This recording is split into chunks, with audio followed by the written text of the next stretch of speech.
چرا عرب به ایران حمله کردن و چی شد که بزرگترین امپراتوری جهان از بادیه نشین عرب شکست خورد؟ شباهت‌های بین آیین زرتشت و مذهب شیعه چیه؟ توی این ویدیو ما درباره جنگ‌های بین ایران و اعراب و نحوه شکست ایرانیان از اعراب صحبت می‌کنیم. با ما همراه باشید.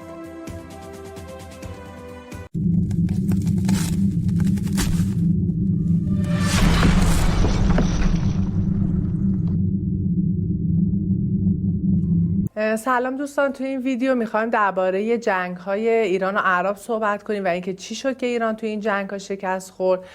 توی ویدیوی قبلی ما درباره آیین‌های کهن ایران صحبت کردیم، یه مقدار درباره حکومت ساسانی گفتیم و اینکه چی شد که حکومت ساسانی رو به زوال رفت.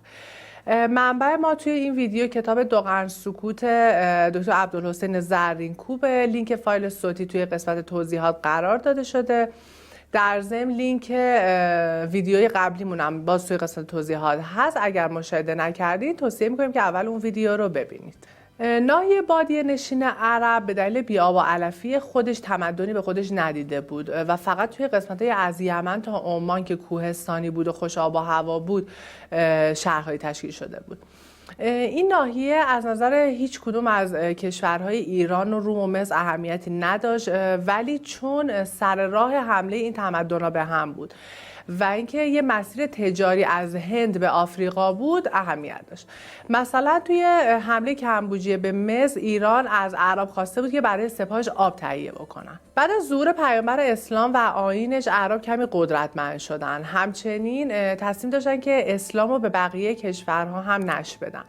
از طرف دیگه ایران و روم درگیر جنگ‌های 25 ساله بودن، واسه همین هر دو تا کشور از لحاظ قدرت ضعیف شده بودن. همچنین حکومت ساسانی همونطور که توی ویدیوی قبل گفتیم به خاطر برپایی حکومت دینی و دخالت موبدا رو به ضعف رفته بود و ظلم و ستم خیلی زیادی به مردم میشد. جنگ‌های بین ایران و اعراب از سال 633 میلادی در زمان ابوبکر شروع شد، توی زمان عمر به اوج خودش رسید و تو زمان عثمان توی سال 651 میلادی با کشته شدن یزدگرد سوم و سقوط دولت ساسانی به اتمام رسید. ابوبکر سپاهی رو به سمت جنوب رود فرات که توی عراق امروزی فرستاد و این منطقه چندین بار بین اعراب و ایران جابجا شد. تو زمان عمر اوضاع ایران خیلی آشفته بود و اعراب تا مرز دجله جلو اومده بودن. یزدگرد سوم رستم فرخزاد رو از خراسان فرا خوند و سپاه اعراب هم به فرماندهی ابوعبیدالله ثقفی پدر مختار ثقفی به سمت رود دجله حرکت کرد. اعراب ایرانی‌ها رو توی رود دجله شکست دادن، اما در مقابل سپاه فرات نتونستن مقاومت کنن و ابوعبیدالله ثقفی توسط یه فیلی کشته شد. عمر سپاهی به لشکری مسنا به سمت رود فرات فرستاد. ایرانی‌ها توی رود فرات شکست خوردن. اعراب تا بصره پیش رفتن و رستم فرخزاد شروع به جمع‌آوری سپاه توی مدائن کرد و سپاه ایران و اعراب به فرماندهی سعد بن ابی وقاص و رستم فرخزاد توی قادسیه روبروی هم اومدن.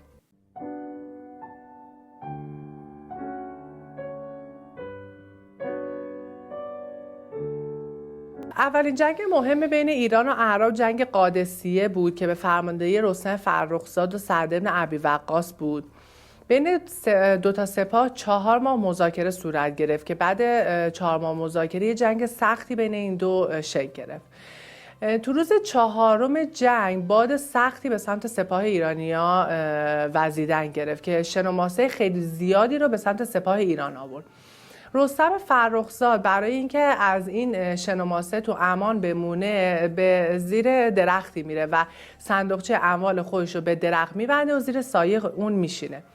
توی اون زمان دربار ایران و فرمانده‌های ایران تجملات خیلی زیادی داشتن و اموال خودشون رو توی صندوقچه‌های با خودشون حمل می‌کردن. زمانی که رستم در حال استراحت کردن زیر سایه صندوقچه‌اش بوده، یک عربی به اسم هلال اونو می‌بینه و با اون صندوقچه متوجه میشه که اون یکی از بزرگای لشکر ایرانه. طناب صندوقچه رو میبره، صندوقچه به روی رستم میفته و کمر رستم میشکنه. هلال رستم رو میکشه و با کشته شدن رستم سپاه ایران رویش رو از دست میده و اونا از اعراب شکست میخورن.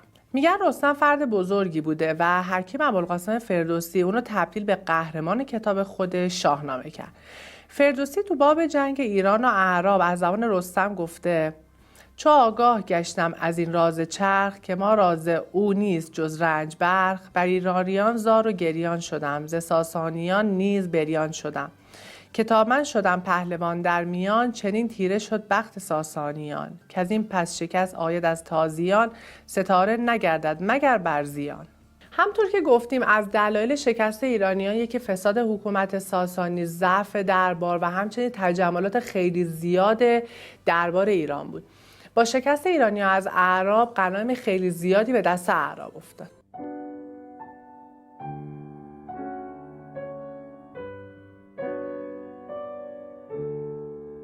بعد از شکست ایرانیان توی قادسیه، یزدگرد سوم تصمیم میگیره که پایتخت رو از مدائن به استخر ببره، اما موبدای زرتشتی مخالفت میکنن و میگن اگر این کارو بکنی نشون دهنده ترس و ضعف توئه. واسه همین پایتخت ایران توی مدائن مون و اونجا گنج ها و غنایم خیلی زیادی بود. اعراب به سرداری سعد بن ابی وقاص به مدائن حمله کردن، به سرعت اونجا رو گرفتن. ابی وقاص اونجا نماز فتح خون و تیسفون با همه گنجاش به دست اعرابی افتاد که کافور رو از نمک تشخیص نمیدادن. میگن که اونجا یک فرش خیلی بزرگی بود که اون فرش رو به مدینه بردن و اونجا توی مدینه جایی برای پهن کردن اون فرش نبود. واسه همین فرش رو تکه تکه کردن و بین سرداران اسلام تقسیم کردن و میگن که قیمت هر تکه از اون فرش 20,000 درهم بوده.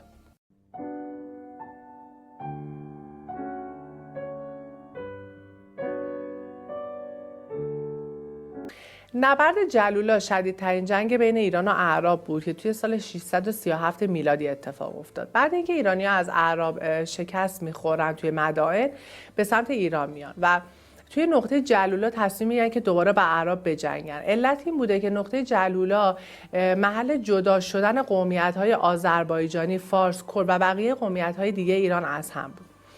ایرانی‌ها خندق میکردن و آماده جنگ با اعراب میشن. اعراب به فرماندهی سعد بن ابی وقاص به ایرانی‌ها حمله میکنن. جنگ خیلی سختی رخ میده و ایرانی‌ها شکست سختی میخورن و زنان و غنایم خیلی زیادی به دست اعراب میفته. همطور که گفتیم زنان و غنایم خیلی زیادی به دست اعراب افتاد و زنای اسیر ایرانی به مدینه برده شدن و تعدادشون انقدر زیاد بود که عمر ترسید و گفت از بچه‌های این زنای اسیر به خدا پناه میبرم. وقتی خبر به یزدگرد سوم رسید ترسید و به سمت استخر یا به روایت دیگه قم یا به روایت دیگه کاشان فرار کرد. با شکست ایران توی جلولا ناحیه عراق به طور کلی به دست اعراب افتاد.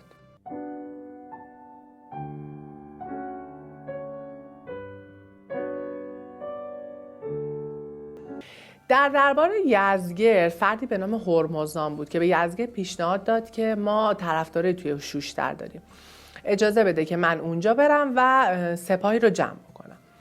یزدگرد موافقت میکنه و هرمزان به سمت شوشتر با سپاهی میره. فرمانده سپاه اعراب توی شوشتر ابوموسی اشتری بوده که بین سپاه اعراب و ایران تو خارج از شوشتر جنگی شکل میگیره.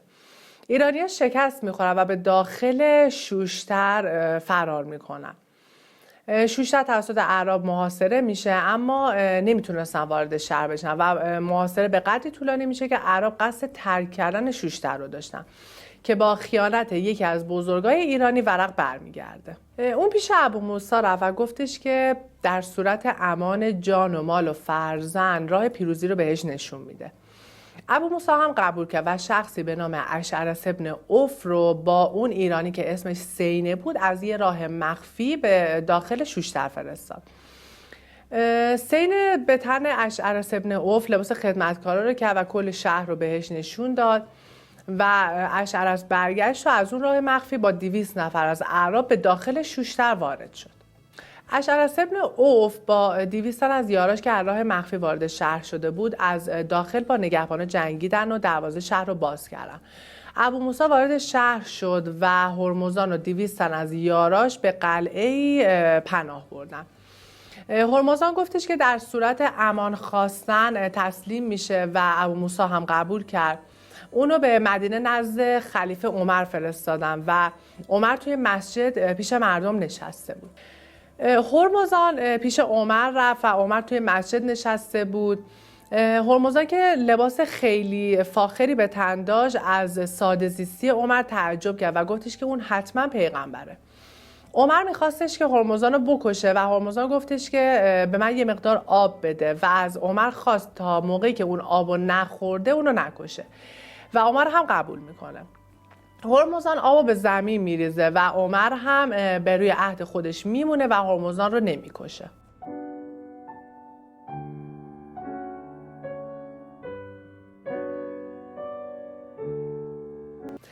بعد از شکست جلولا، یزدگرد سوم بزرگای دربار رو جمع کرد و از اونها نظر پرسید. یکی از یاران گفتش که تمام سپاه خود از کل ایران فرا بخون و یزدگرد سوم از کل ایران درخواست کمک کرد.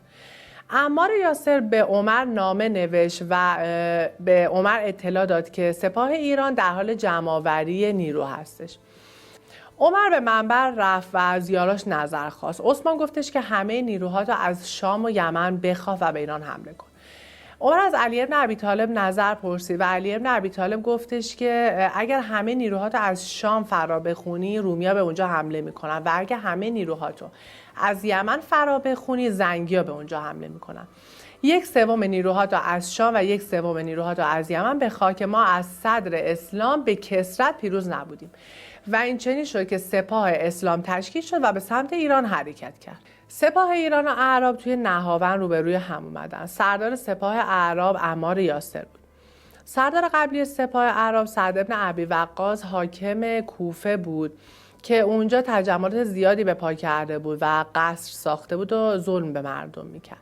شکایت خیلی زیادی از اون به عمر میشد، واسه همین عمر اون رو خلع کرد و قصر کوفه رو خراب کرد و عمار یاسر رو به جای اون گذاشت.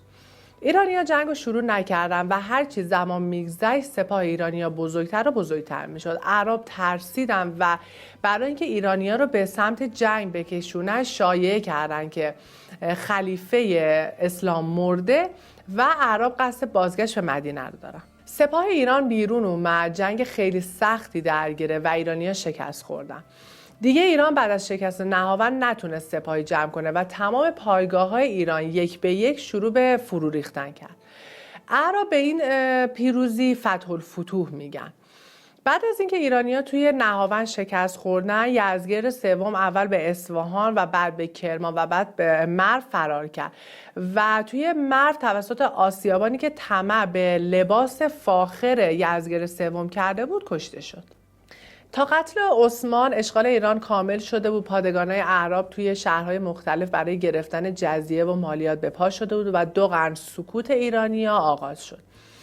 عمر توسط یه غلام ایرانی به نام فیروز ابولولو کشته شد. البته برخی میگن اون حبشی یا رومی بوده. علتش هم اینه که فیروز ابولولو توی جنگ‌های بین ایران و روم اسیر شد. اول به روم برده شد و بعد به حبشه و از اونجا به حجاز برده شده بود. میگن روزی فیروز برای دادخواهی از ارباب خودش به پیش عمر میره و عمر ازش میپرسه که آیا آسیاب ساختن بلدی؟ فیروز بهش میگه که بله و آسیابی برات بسازم که کل خلق جهان راجع به اون صحبت بکنن. یه روز که عمر توی مسجد نشسته بوده فیروز وارد میشه و با چاقوی حبشی عمر رو به قتل میرسونه. با شکست ایرانی‌ها از اعراب، ایرانی‌ها مجبور پذیرفتن اسلام شدن. بعضی از اونها هم اسلام رو نپذیرفتن و آیین کهن خودشون رو حفظ کردن و قبول کردن که جزیه بدن. اما برخی از ایرانی‌هایی که اسلام رو پذیرفته بودن اون رو مطابق با باورهای کهن خودشون تغییر دادن. مثلا ایرانی‌ها معتقد بودن که فر ایزدی از طرف خداوند به فردی داده میشه و از پدر به پسر منتقل میشه و این رو توی شاهنامه هم مفصل میتونید ببینید.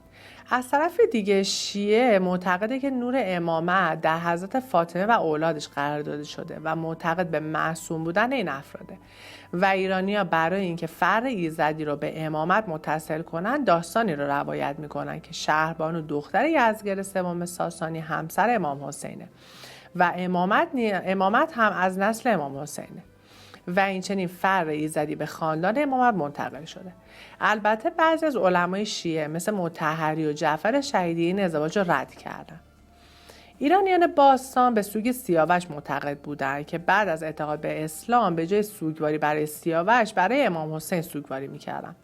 سیاوش در آیین کهن ایران فردی مذهبی به شمار می‌رفته. ایرانی‌ها هر ساله به عزاداری کشته شدن سیاوش می‌پرداختند و این آیین کهن به شکل عزاداری حسینی طی قرن‌ها تغییر شکل داد. ایرانیان باستان به دوگانه پرستی معتقد بودند، یعنی منشأ شر اهریمن و منشأ خیر اهورامزداه. اما مسلمان‌ها یکتا پرست بودند، یعنی منشأ خیر و شر رو یکی میدونستن. ولی ایرانی‌ها با اینکه اسلام رو پذیرفتن، نقش شیطان رو پررنگ می‌بینن و امور بد دنیا رو به شیطان نسبت میدن. ایرانی‌ها شکست خوردن، سلطه اعراب به ایران آغاز شد. خلفای راشدین افراد ساده‌زیستی بودن، اما ساده‌زیستی اونا ادامه نداشت و با شروع حکومت‌های بنی امیه و بنی عباس تجملات به دربار وارد شد و هزینه این تجملات از جزیه‌ها و مالیات‌هایی که از ایرانی‌ها گرفته میشد تامین میشد. شورش‌های زیادی بر علیه اعراب توی این 200 سال بعد از حمله اعراب شکل گرفت که برخی از اونها موفق بودن و برخی از اونها با شکست مواجه شدن. توی ویدیوی بعدی ما درباره حکومت بنی امیه و بنی عباس و ظلم و ستم‌هایی که این دوتا حکومت بر ایرانی‌ها کردن صحبت می‌کنیم. ممنون که تا اینجای ویدیو با ما همراه بودید. خدا نگهدار.